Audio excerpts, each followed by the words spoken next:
हम लोग पूरा सपोर्ट कर रहे हैं। हमको पूरा विश्वास है कि वो अच्छा काम करेंगी और वो बहुत अच्छी महिला है। हमारे जनप्रतिनिधि अच्छी हैं। जरूर हो गया चुनाव कराने में देर ही सही, लेकिन अब चुनाव हो रहे हैं कोर्ट के आदेश पर। कैसा अब तक का 15 साल का कार्यकाल आपका रहा है और कैसे देखते हैं इस बार क्या मन आया जो आपने मेयर के लिए जो है यहाँ पर नामांकन? मैं अब इतना तो समझ सकती हूँ चीज़ों को बारीकी से कि मैं रांची शहर के लिए कार्य कर सकती हूँ। और लोगों से मैंने बातचीत किया, लोगों ने कहा दीदी आपका 15 साल का कार्यकाल बहुत अच्छा रहा। अब पूर्ण है मेयर पद के लिए, चूँकि आपके सामने एक तरफ रोशनी खलको, दूसरी तरफ रमा खलको और बीच में आप हैं। कितना मजबूत देख रहे हैं दावेदार अपने आप को? कब कितना समझ पाए अब तक के वार्ड के, आप 53 वार्ड की राजनीति को? पूर्व में भाजपा की सरकार थी, रघुवर दास से उस समय आशा लग रहा है यहाँ पर बनी थी। क्या लगता है कि रांची राजधानी को जितना डेवलप होना चाहिए था उतना हो पाया? आज भी हम बात करते हैं नाले में बच्चे बह जा रहे हैं, नाला नहीं ढका हुआ है, सड़क की बात करते हैं। क्या नाला, बिजली, सड़क, इससे ऊपर बढ़ के कुछ काम हो पाएगा नगर निगम में जो स्मार्ट सिटी की कल्पना करती है? राजधानी है जिसके साथ कई सारी महिलाएं भी आए हैं। महिलाओं का देखा जाता है कि नगर निगम क्षेत्र में काफ़ी दबदबा है।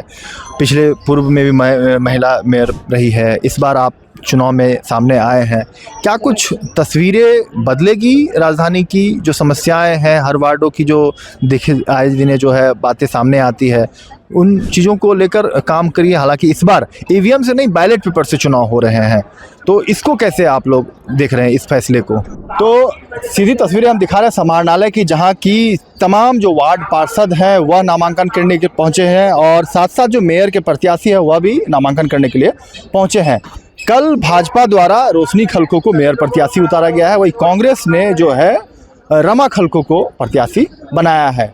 महिलाओं का दबदबा पूरा देखा जाता है वार्ड के चुनाव में। इस वक्त जो हमारे साथ मौजूद है बातचीत करने के लिए, वार्ड 7 की 3 बार की जो है विजेता सुजाता कच्छप इस वक्त हमारे साथ मौजूद हैं। उनसे बातचीत करेंगे और अब तक वार्ड में किस तरीके से काम किया है और अब 15 साल वार्ड पार्षद रहने के साथ साथ अब मेयर के लिए अपनी किस्मत जो है आजमा रही है।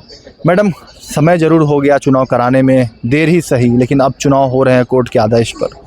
कैसा अब तक का 15 साल का कार्यकाल आपका रहा है और कैसे देखते हैं इस बार क्या मन आया जो आपने मेयर के लिए जो है यहाँ पर नामांकन किया है? साथ साथ वार्ड में भी आपने पार्षद के लिए भी नामांकन किया है।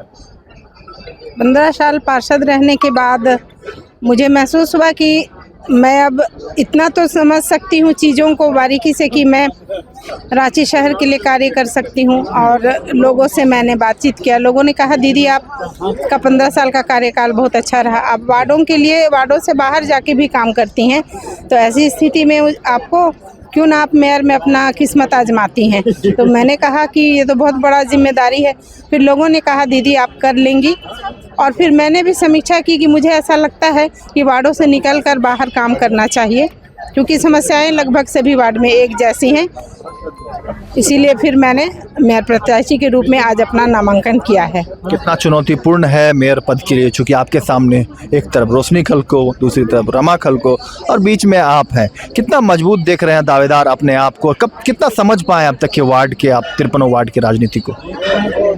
जहाँ तक वार्डों की बातें हैं तो मैं पहले भी बताई हूँ कि हर वार्ड में लगभग एक ही तरह की समस्या है। और अभी जहाँ तक और भी प्रत्याशी की बात है तो हर प्रत्याशी के कार्य करने की अपनी क्षमता है, अपनी शैली है और हर लोग अपने तरीके से और अपनी लोकप्रियता के हिसाब से चलेंगे। मुझे मेरे लोगों का सहयोग है और मैं अपनी क्षमता के अनुरूप ही काम करूंगी और रांची शहर में जो बेस्ट होगा वो करूंगी।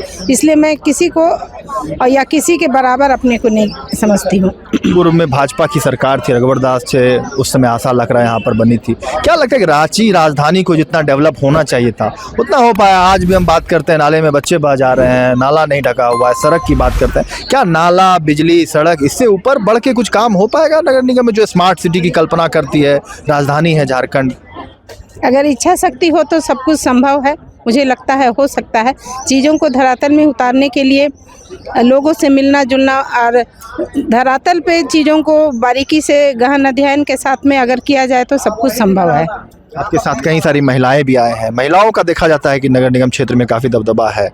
पिछले पूर्व में भी महिला मेयर रही है। इस बार आप चुनाव में सामने आए हैं, क्या कुछ तस्वीरें बदलेगी राजधानी की? जो समस्याएं हैं हर वार्डों की, जो देखे आए दिन जो है बातें सामने आती है, उन चीज़ों को लेकर काम करिए। हालांकि इस बार ईवीएम से नहीं, बैलेट पेपर से चुनाव हो रहे हैं, तो इसको कैसे आप लोग देख रहे हैं इस फैसले को?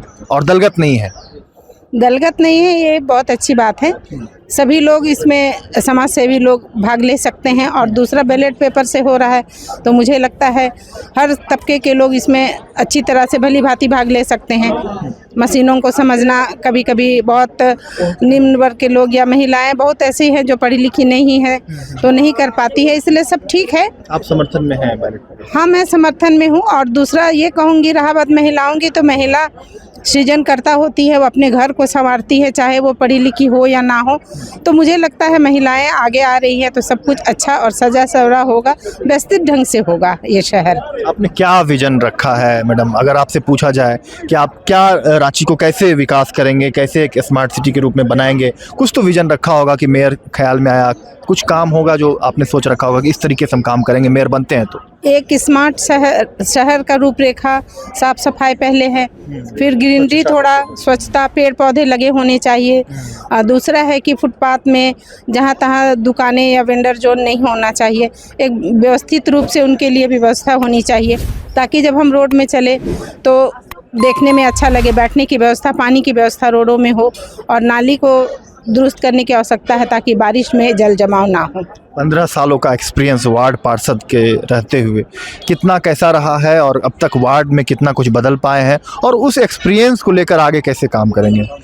एक्सपीरियंस मेरा सीखने में बहुत समय लगा, लेकिन सीखने के बाद फंड कैसे मिलता है, कैसे योजनाएं तैयार की जाती है धरातल पर, इन सब चीज़ों को बारीकी से समझना, किस विभाग से हमें क्या लाभ मिल सकता है, इन सब चीज़ों के पूरा ज्ञान होने के बाद ही मैंने ये निर्णय लिया कि मैं यहाँ तक आऊँ, और आगे भी वार्ड के लिए या फिर शहर के लिए अच्छा ही करूँगी। एक मौका मिलना चाहिए, इसी आशा और सोच के साथ मैं चुनाव में खड़ी हुई हूँ। आगामी 23 फरवरी को चुनाव होने हैं, 27 को काउंटिंग, क्या अपील करना चाहेंगे रांची की जनता से? मैं रांची की जनता से यही कहना चाहूँगी कि अपने वोट का प्रयोग अच्छे से करें, सुलझे समझदार व्यक्ति को वोट दें जो काम करता हो, और समय के साथ ऐसे व्यक्ति को वोट दें जो आपके पीछे हमेशा आपके लिए आपके बीच मौजूद रहे। धन्यवाद। चलिए, ये बड़ी बात कही है कि जो हमेशा आपके सुख दुख में रहे उस प्रत्याशी को आप चुने, क्योंकि आपके जो समस्या जब होंगे तो यही वह प्रत्याशी है, वही जनप्रतिनिधि है जब आपके हर सुख दुख में शामिल होंगे। आप देखिए तमाम महिलाएं भी इनके साथ जो है यहाँ पर नामांकन करने के लिए आए हैं, और मेयर के साथ साथ वार्ड 7 से भी जो है प्रत्याशी के रूप में नामांकन किया है। क्या कुछ विजन को लेकर काम करेंगी, कौन क्या क्या चुनौतियाँ रहेंगी, उनको लेकर भी जो है इन्होंने बताया है। उम्मीद है कि 23 फरवरी को जब चुनाव होंगे तो क्या कुछ जनता तय करती है, यह जनता पर निर्भर करता है। हालांकि वोटिंग ज़्यादा से ज़्यादा हो, वह अपील जरूर की जा रही है कि पहले मतदान फिर जलपान, और ज़्यादा से ज़्यादा वोटिंग अगर होती है, महिलाएं अगर जीत कर आती हैं तो महिलाओं के विकास के लिए, युवाओं के विकास के लिए, वार्ड के विकास के लिए काम की जाएगी। सड़क, गली नाली से लाइट से बढ़ के जो काम, डेवलपमेंट, ग्रीनरी कैसे रांची को, राजधानी को कराया जाए, उस पर फोकस की जाएगी। और एक स्मार्ट सिटी की जो बातें कहते हैं वह स्मार्ट कल्पना जो है कैसे की जाएगी, उसको लेकर काम करने की बात कही गई है। वीडियो अच्छा लगा, ज़्यादा आप लोग शेयर करना ना भूलें।